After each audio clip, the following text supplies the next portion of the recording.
History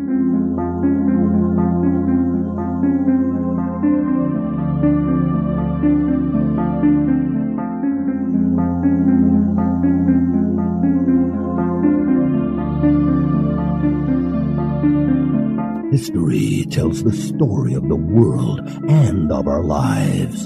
Sometimes that history goes bump in the night.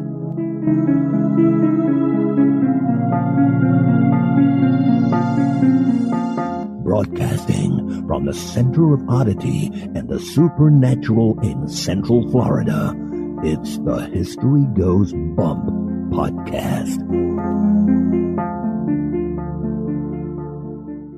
Hello, you spooktacular people. Welcome to this 359th episode of the History Goes Bump podcast. Ghost tours for the theater of the mind. I am your host, Diane. And this is Kelly. Kelly, on this episode, we are going to your home state of California. Woohoo! This is a location that was suggested to us by Anna Frias, and that's the Zalud House. I can't wait. Yeah, it's a very cute-looking little house. It looks like it should be haunted. It's got that wonderful mansard roof on it. Love it. Which always reminds me of the Addams Family home. Most definitely. Before we get into that, we have some spooktacular people to welcome into our spooktacular crew. We have Hope, Amy, Storm, who ends her name with an E, Catherine with a C, Savannah, Dwight, Susan, Cresty, Dylan, and Reagan, who is an artist at Water of Whimsy. I encourage you to check out her stuff. I absolutely adore it. Thanks for joining us in the crew, guys. And now, this moment in Oddity.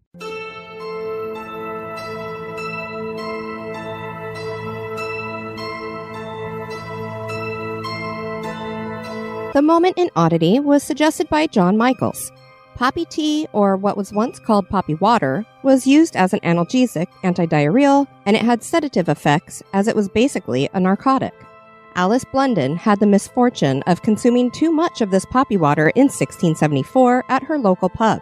She immediately collapsed into a deep sleep, or was it a deep sleep? Her family summoned a doctor and he surmised she was dead when he put a mirror under her nose and no steam was blown onto the mirror. Alice's husband was a wealthy merchant and he was away at the time of her death. When he heard about her demise, he requested that family wait for his return before holding the funeral. The doctor thought this was a horrible idea, and so the family decided it would be best to bury her quickly. This was done at the Holy Ghost Cemetery. The cemetery was park-like, and shortly after the funeral, a couple of boys were playing there when they heard ghastly sounds coming from a fresh grave. They ran to report this to their headmaster, and he had them punished for making up stories. The man must have had second thoughts, though, because he went to check out the grave the next day. It had now been 3 days for Alice in the grave, but she was still making some weakened noises. The townspeople quickly dug her back up and found her covered in bruises and blood from her attempts to free herself from the grave. She had exhausted herself so much that the people thought she was now dead for sure. We're not sure a doctor would have decided something different based on the record here.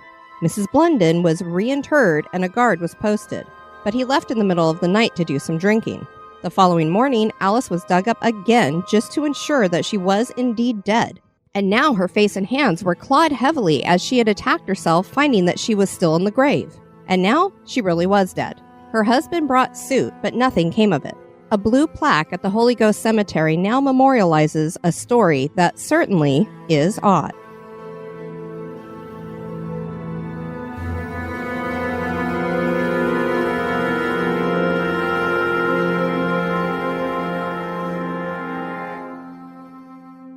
Grab your slippers, hot chocolate, flashlight, and maybe even that baseball bat. And now, this month in history.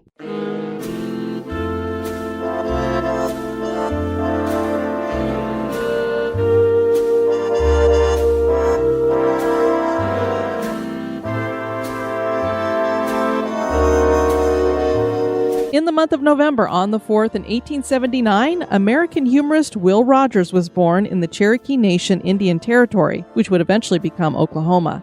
Rogers himself was 1/8 Cherokee. He got his start in entertainment as a trick roper in Wild West shows. Then he moved on to vaudeville, where his true fame would start, and he eventually ended up with Ziegfeld Follies. At this time, he started incorporating some ad-lib humor, which developed into a satire that he is most well known for.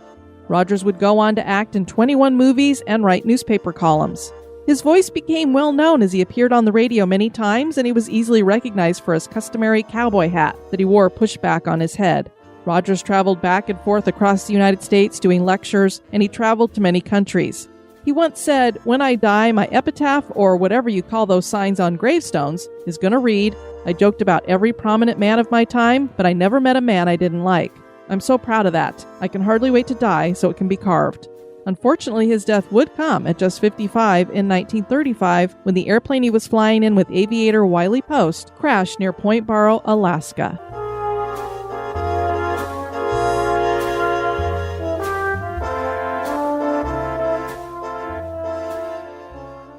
The Zalud House in Porterville, California is like a time capsule glimpse into the life of a family who suffered much tragedy in the house.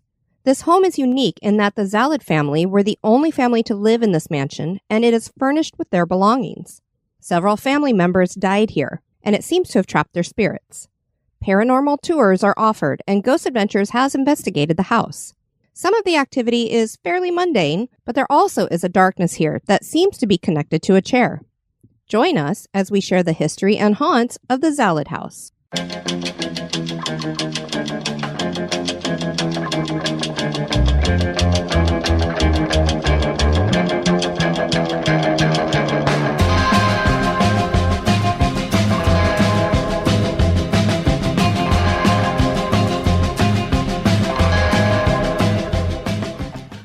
Porterville, California is a small town. It was the fall of 1858 when the Butterfield Overland Stage Line established a stage stop at Goodhue's Crossing near the Tule River in 1858, which would eventually become the city of Porterville. The city was named after Porter Putnam, who founded it when he decided to start a ranch there. And apparently his parents were into alliteration. Porter described his journey to this spot in his journal. "Country damned rough, weather very cold. Stage riding is disagreeable. Plenty of whiskey aboard, a jolly set." I love that. You can endure any kind of a ride as long as you have plenty of whiskey. I guess so. You know, when you think about these people who rode around in the stagecoaches, how uncomfortable that must have been.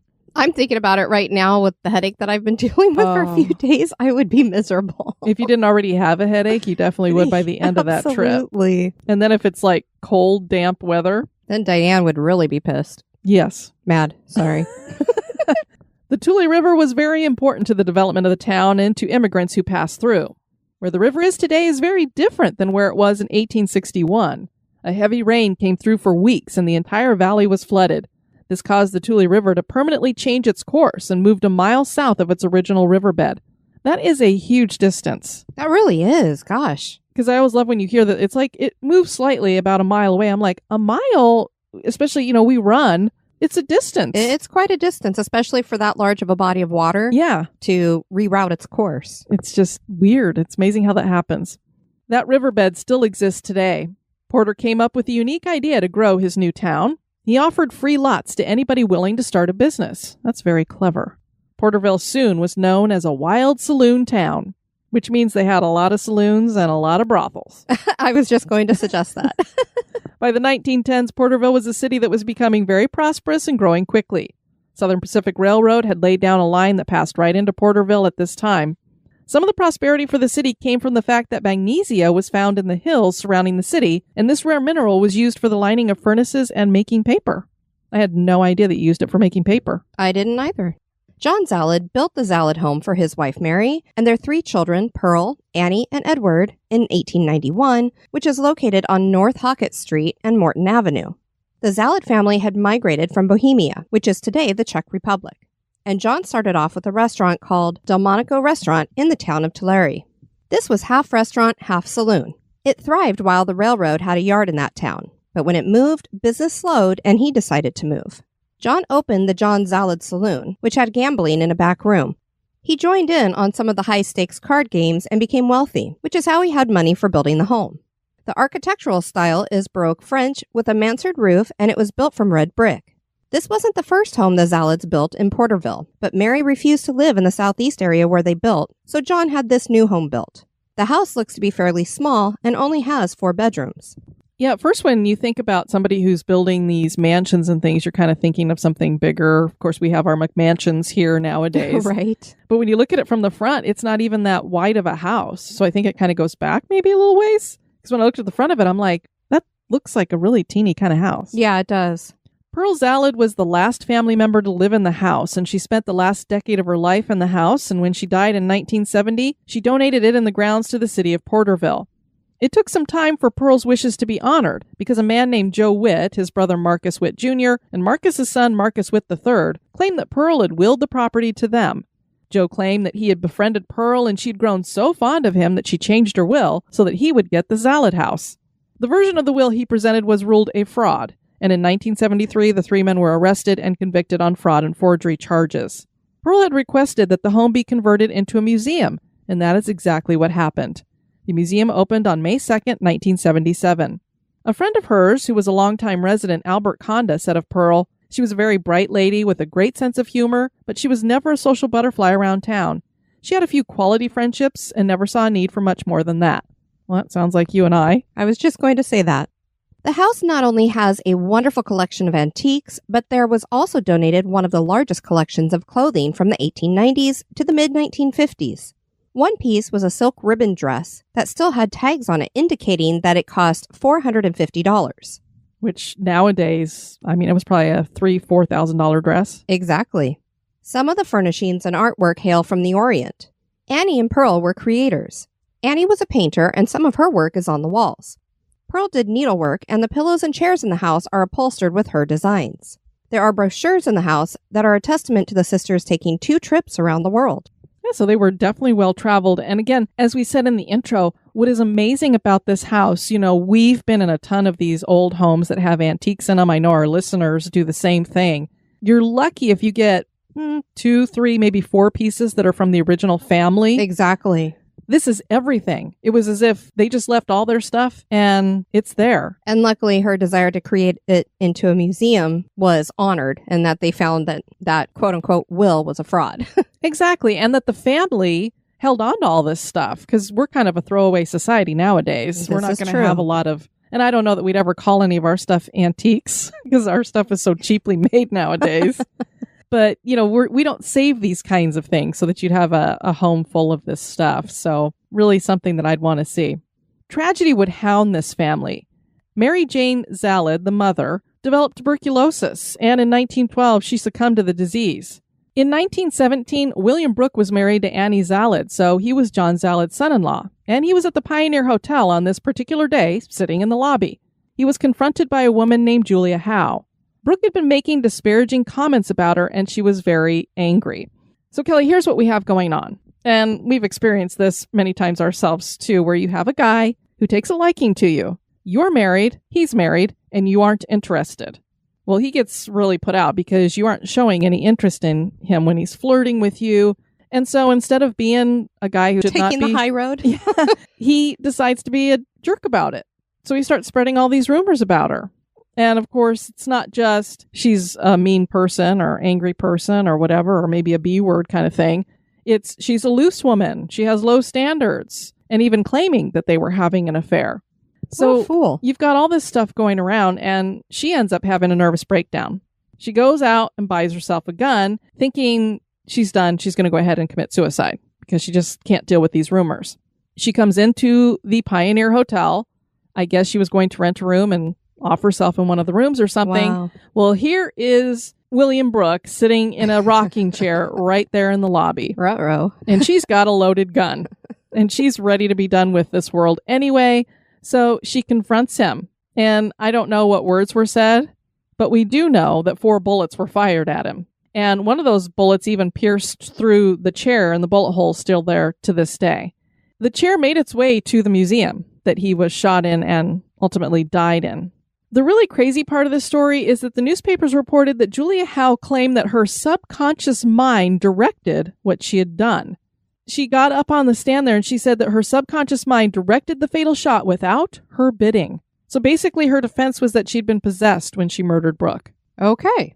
The court ruled that it was justifiable homicide. She was possessed by anger is what she was possessed by. Yeah. And I thought, I don't know that they bought the story of I was out of my mind. Because actually, I guess that would be kind of the heat of the moment. But even nowadays, we'd call that manslaughter. You'd get a lower degree of murder charge or something. But to have it be a justifiable homicide, I wonder if they just ruled it that way because he had so defamed her and disparaged her with his commentary that it's like he deserved what he got. Well, I mean, it kind of sounded that way. Yeah. Not that I'm saying somebody should die for that, but that's a pretty big deal to go around spreading those types of rumors. And so now it's amazing that that rocking chair has found its way into this home. And of course, it said that this chair is now cursed. I don't know if it's because he cursed it as he was dying or if it's just cursed because he died in the chair.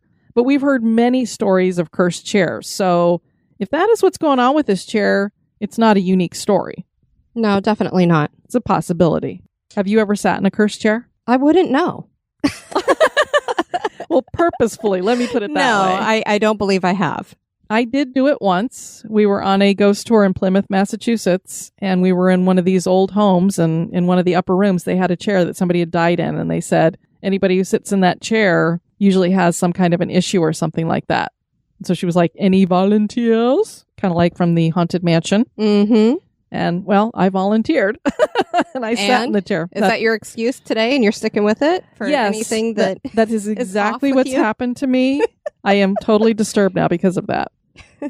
I died, and I've just been a ghost. So I have literally been a ghost host for History Ghost Bump. Excellent.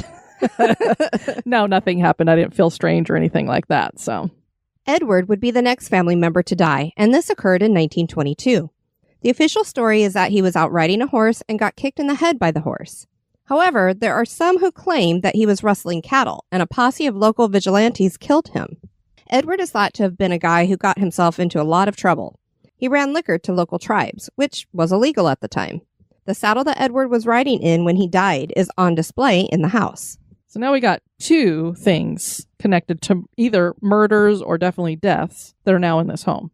This blow caused Pearl and her father John to leave the home and move to Los Angeles, where Annie had moved after her husband, William Brooke, had been killed. They stayed there until John died in 1944. Pearl moved back to the house in 1962, and as we said, she died in 1970. On the upper floor, there's a spirit that is believed to be the malevolent energy in the house. Could that be why Pearl lived only in the downstairs portion of the house? She was older, so managing stairs could have been difficult, but Pearl actually believed her family members were haunting the house.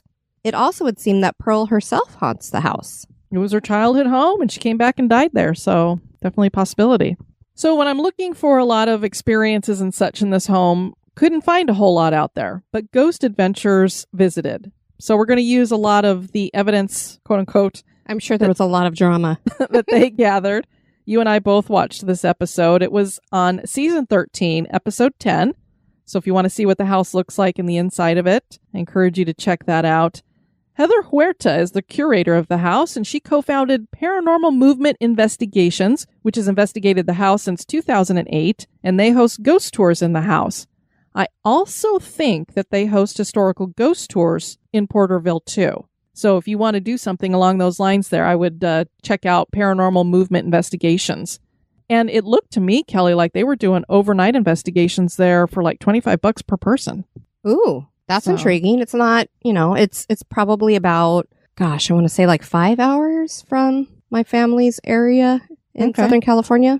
So we may have to go do that. Yeah, and then overnight up there somewhere or something. Yeah. Or I guess we'd be overnighting at the house while we do an investigation and driving back and sleeping all day. Exactly.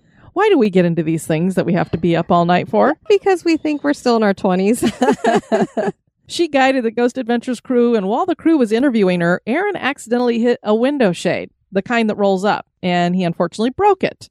This seemed to anger two of the family spirits, John and Pearl. At least that was according to a paranormal investigator in the house named Benny, who is a sensitive. And I wasn't quite sure, but I think Benny and Heather are married to each other. Ah, okay. I'm not quite positive about that, but it kind of seemed that was the case. And they kept referencing that he was channeling the spirits, but he doesn't claim to be a psychic or a medium, I don't think. So I don't know how he was channeling stuff. But there was at one point that he said something in the I did this rather than this happened. Right. So it was almost like he had something that was speaking through him. Yes. He had Zach sit in the haunted chair while holding William Brooks' cane. Zach claimed to feel back pains and that he was having trouble breathing. He was also holding a spirit box, and it said, "Need help." But when we listened to it on playback, because I couldn't tell what it was saying when they played it back, it sounded a lot to us like Zach's voice on the replay. Yeah, it was really odd. Yeah. So I'm not saying that they mixed in audio of him saying it, but it just was weird how much it sounded like Zach's voice. And Kelly, one of the many problems with Zach and the crew, besides the fact that they go in and act like they want to beat up the spirits and are get really into the provoking thing, is that they tend to focus on one thing, and it makes many of their conclusions seem false. Right. I understand we have a limited amount of time. They have an hour to show us about a house. And we know when you're doing investigations, you're there for hours and hours and hours. But when you focus on just one thing, you're missing a ton of stuff. So they've got the story on this chair. And they're running with it. And they focused on it for almost the entire program, which was cool to get the history and everything around it. But I was like, almost the entire family died in this house. Right. There's so much more to look into. Yeah. And a lot of other tragedies that were connected. Like they didn't even mention that this saddle that Edward had died in or had near him when he died or whatever was in this home. Pearl haunting the place? Didn't hear that from them. I heard that from other sources. So I just wish that they would give a full rounded thing rather than just we're going to focus on this one thing.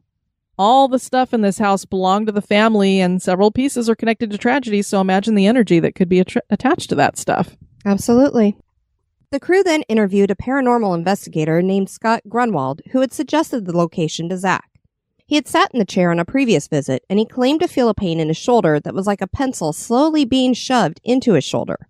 Ouch. Yeah, that doesn't sound fun.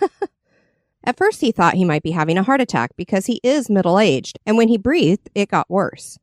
I think we've all gotten those little gas bubbles that you get near your heart. And you start breathing and it feels even worse. You're like, oh my God, I'm dying. Yeah, it feels like a little knife pushing in. Yes. So when he first sat down, like when Zach sat in the chair, the problem is he knows the story. Right. So when he starts talking about having this pain in his chest or whatever, I'm like, well, duh, the guy who sat in it was shot.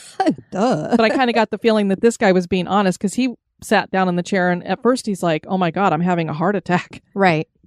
Before Zach and the crew started their official investigation, Aaron started feeling really bad. He said that he felt as though he were going to pass out when he was sitting in front of one of the monitors. He looked at his Fitbit and his heart rate was 141 beats while sitting. That's really high. It is. I had hyperthyroidism for years, and I would have a resting heart rate of 120, and you just have the shakes, and you just can feel your heart pounding constantly, and so I can't even imagine what he was feeling there. Something was definitely affecting him, and Zach decided that he should not be part of the investigation to protect his well-being. Actually, that was not the case. Yeah, I mean, I would have been like, if you're having some kind of medical thing going on here, maybe you should sit this one out. Zach sent him in all by himself since something was affecting him. Yeah, so nice. Like I said, I would be like, maybe you shouldn't join us tonight. And instead, Zach's like, you'd go in there by yourself. Take one for the team. Aaron did feel as though something electrical had passed through him before his heart rate went up. All the guys took turns sitting in the murder chair, and each one claimed to have weird feelings and anxiety attacks. An SLS camera picked up an anomaly near the chair that Zach thought was a creature. But we felt it was as the size of a child, and it's possible that there could be some kind of child energy in the house. Yeah, I don't know for sure that a child ever died in the home, but, there were 3 children in this home growing up, so It could be some kind of a residual energy, perhaps. There were some interesting words on the ovulus as well. Zach and the guys may have gotten some evidence, or maybe not. The curator seemed to indicate in an article that they Hollywoodized everything. Yeah, I mean, we know they always have to add drama to a lot of these shows, so. And we definitely saw that with McPike Mansion, since we had actually been there and done the investigation and met the owners and the shaman and everybody. There was a lot of extras that were stirred up around that. Well, and even now as we're getting experienced with our paranormal investigating, there's not many times that you're going crazy like, oh my God, what was that? And most of the time it's just kind of a very calm, like, oh, that's weird. What made that happen? But that's not as exciting for TV. No, I don't think we'd be very exciting on TV at all. Hopefully we're exciting for podcasting. Well, Kelly, while I was looking into the Zalud House, I came across this other legend that's out of Porterville that is one of the strangest things I'd ever heard of. You're a big fan of gnomes, right? I love them. Do you think it's a possibility that there really are gnomes? Well, I'm not going to say no. I mean, just kind of like I believe that there could be fairies. Yeah, and I think that gnomes are kind of a variety of fairy. Yeah. When we talked about the fae legend of fairies, we talked about the fae folk and how many different varieties there are, and gnomes are one of them. Well, I'd like for them to be real. Yeah, well, there might be one in Porterville. So I found this legend. It was shared by Jason Offutt, writing for Mysterious Universe, and it features this gnome in Porterville. When Tammy moved herself and her 3 children to the country house by the Tule River near Porterville, California, she didn't know something wicked waited for them. We always got the feeling of being watched, Tammy said. One spot on the farm especially put her on edge, the barn. The family animals, dogs, a cat, turkeys, chickens, and ducks avoided that rickety, dark building. We'd had a lot more chickens and ducks, but they had started disappearing, Tammy said. I also noticed that none of the neighbors' animals, or stray animals for that matter, would go anywhere near that barn. It was without a doubt just creepy. She soon discovered why.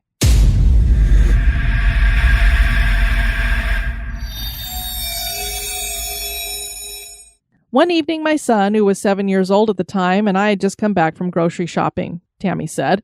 We parked and got out of the car, and as I was opening up the back to get the groceries out, I noticed a movement out of the corner of my right eye. It's always out of the corner of the eye. As she lifted a grocery sack from the car, she saw the movement again. This time I heard a very freaky, very evil-sounding chuckle, she said. I looked in the direction of the sound, and there, standing about 50 yards from my son and I, was what I can only describe as a gnome. The creature, about 2 to 3 feet tall, wore baggy black pants and a gold-colored shirt. A salt and pepper beard ran from beneath a red pointed hat. That thing grinned at us, and the creepy grin spread from ear to ear, and its teeth were a gross brown and pointed or jagged, she said. It had a bulbous nose and large, deep-set eyes. Good grief, that's quite a vivid description there. Yeah. Well, you know what? It sounds like all my zombie gnomes that I have around the house. And it's like seared into her brain because it was so creepy.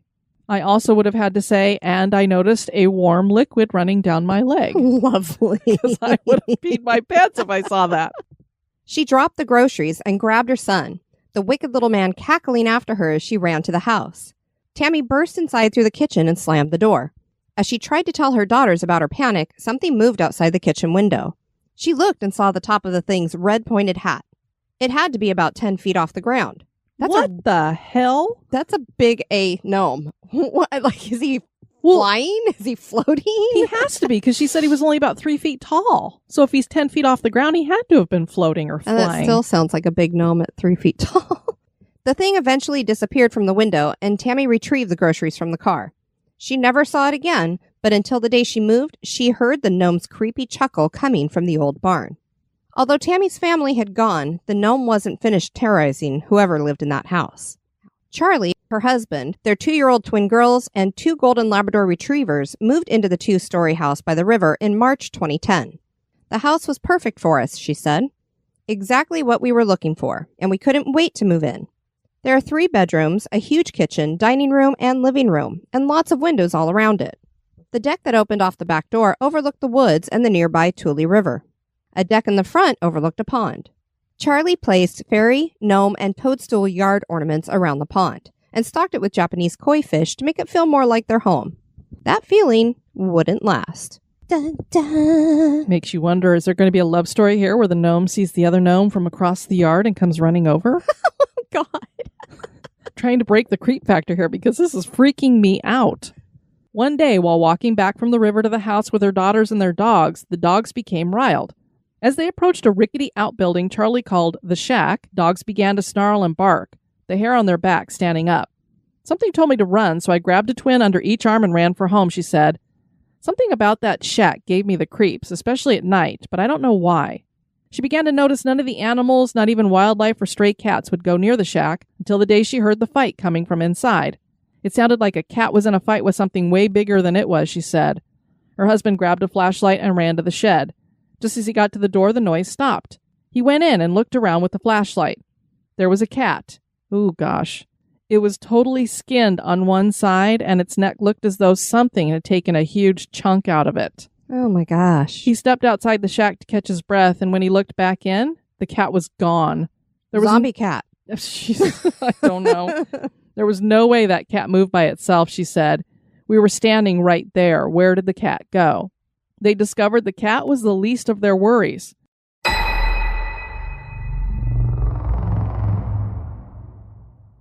One night around 3 a.m., a raspy, gurgling singing woke Charlie and her husband from sleep. It was without a doubt the most hideous sound I've ever heard. It freaked us out. Charlie and her husband looked out their bedroom window and saw something that challenged their sanity. Standing by my pond, holding one of my garden gnomes, was what I could only describe as something out of a Grimm's fairy tale. The thing that was standing in our yard was hideous and grotesque. And as I said, Kelly, we do have a love story. He's holding the other gnome. And singing to it, apparently. A human-like creature stood under the bright light of the motion detector. It was 2 to 3 feet tall, with a long gray beard, maroon pants, baggy yellow shirt, brown vest, a dark waistcoat, and a reddish-brown pointed hat. The thing that made this creature really hideous was its eyes and teeth, she said. It looked like it was grinning, and its teeth were jagged and pointed. The eyes were little, beady, and dark and mean. Kelly, the thing that I really like about this story is that these two women don't know anything about each other, and they both are describing the same thing to the T. As the creature stared at Charlie and her husband, it reached into the pond and grabbed a koi, dropped the fish into its mouth, and swallowed. Charlie's husband pushed the window open a few inches and screamed at the creature, telling it to leave their yard or he'd call the police. The gnome grinned, laughed, and gave them the finger. How does it even know about that? Alrighty then. Flipped him the bird. They told the police they'd had an intruder, but the officers looking around their yard at 4 a.m. found only shoe prints the size of a small child. The gnome came back night after night, holding a yard ornament and eating their fish. They eventually moved the ornaments and put the fish into a tank in the house. They instantly realized they'd made a mistake. One night, after we had removed the fairies and gnomes and fish from the yard, the creature showed up at the usual time, 3 a.m., she said. When it found that the yard ornaments were gone and the fish were gone, it went crazy. It was yelling and screaming something that we couldn't understand, but we did understand that this thing was pissed and wanted us to know it. The gnome ran around the house, screaming and gurgling. Then Charlie realized that the dog door was unlocked. It was big enough for our dogs to go through it, and it would be big enough for that creature to go through it as well. I took off running down to the kitchen, and as I got there, the dogs had started barking like crazy at the doggy door. She shut and secured the dog door, then ran upstairs to shut the windows. A fear hit me like nothing I'd ever felt, and I ran back up to the twins' bedroom where they were both sound asleep in their cribs. Neither parent slept that night. They decided to leave the farm at Porterville. The last we heard of that creature was a very loud, screeching, cackling sound. It was under one of the living room windows, and when my husband went to check it out, he saw the top of that creature's hat under the window. Right then, we decided that we were out of there. We couldn't stay there with that creature. Did Tammy and Charlie live in the same house? I wanted to know, so I told Charlie about Tammy's experience. The description of that barn and everything else sounds just like it, and the Tule River runs right behind the house, Charlie had said. So this is what she's saying to the guy who wrote the article. Right. You know, the only thing that bugs me about this is why didn't they record any of it? That's true. It wasn't that many years ago. No, 2010, you had phones that could record things. And video cameras and all sorts of devices. So exactly. That's the only thing that bothers me. Especially when it was coming every single night at about the same time. You'd know you could plan it. Like clockwork, and apparently. It clearly was hanging out for a long period of time and wasn't afraid if they saw it. Right. Good point. Or at least get a picture. Exactly. Her experience was too terrifying for her not to find out. It's too creepy to think that there are more of those creatures, she said. I would like to speak to those other people and find out if we were in the same house or close to it. I put Charlie in contact with Tammy. Charlie sent me an email and she described the house that she lived in. Tammy said, she started naming some of the side streets and I knew it was the same house or really close to it. The women eventually met and drove to the property. It definitely was the same place, Tammy said. As Tammy stood, looking at the house where a 3-foot-tall man with pointed teeth and evil cackle had laughed at her, she saw someone had torn down the barn. Even with that shack gone, the whole place still had an eerie feel to it. And I don't know if that is because of what we dealt with while living there or just the place itself. I don't think I'll ever be going back there again. Before they left, the women approached their old house and knocked on the door. The current resident did not want them there. She was just hateful, and when we tried to ask her about the barn, she pretty much told us to get lost, and not in those nice words. Charlie was equally taken aback. We tried to ask about the shack and if she had ever experienced anything while it was there, but she didn't want to talk to us. In fact, she told us to leave the property. She didn't have to tell me twice. I was happy to get away from there. So apparently it was the same house. I would think that the shack was torn down, not necessarily just because it was old, but maybe they were having issues and thought if they got rid of the shack, they could get rid of whatever this was. Certainly. And while we're referring to it as a gnome and a creature, 3 foot tall, it could have been somebody who had some kind of dysmorphic Could be. genetics or something. And Enjoyed sushi.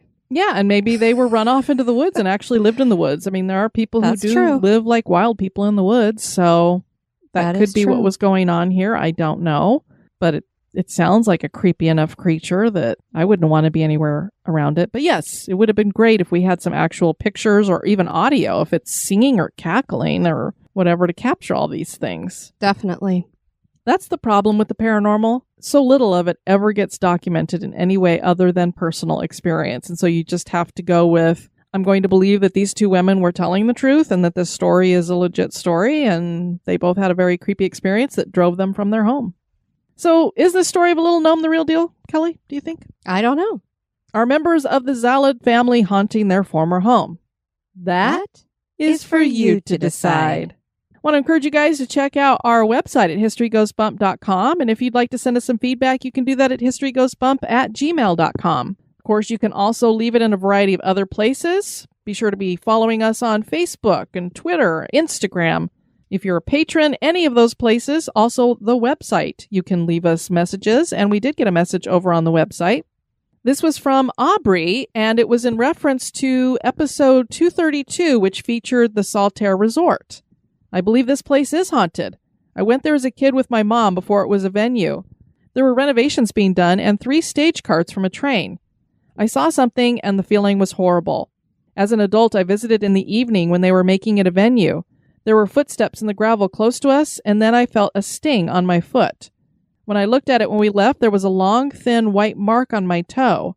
I compared the mark to my railroad tie I collected in high school, and it matched. Weird. Yeah.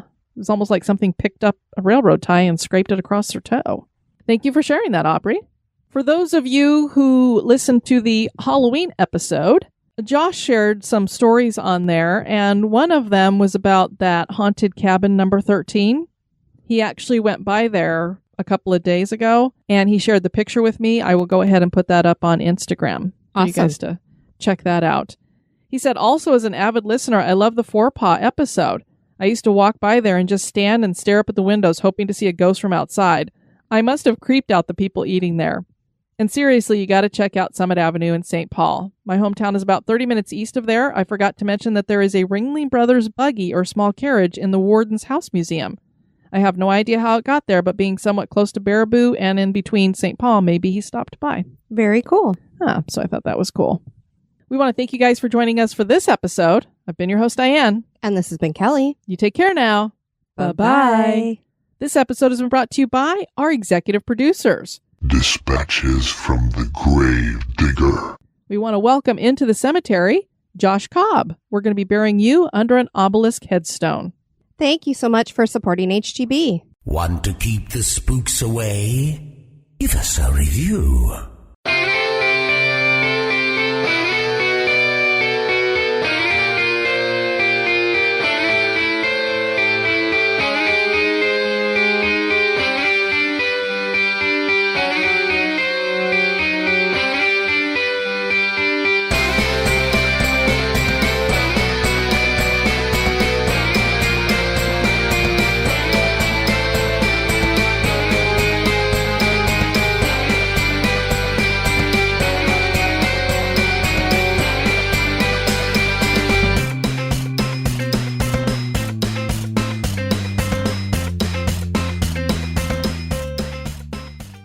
And he eventually ended up with Ziegfeld.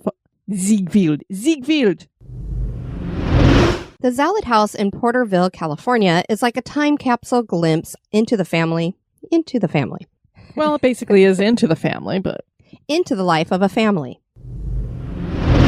On the upper floor, there's a spirit that's believed to be the Mow,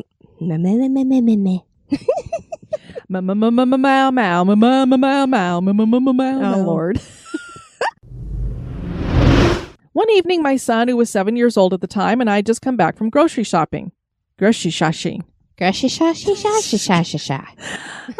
Whenever it's those S's, we always screw them up.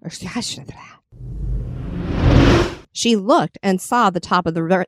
Oh my gosh. A dark waistcoat. Coast. It's a waistcoat. From the Space Coast. Charlie placed fairy, gnome, and toadstool yard art. What kind of ornaments are those? Creative ones. Kelly, I would like to place an ornament in our front yard.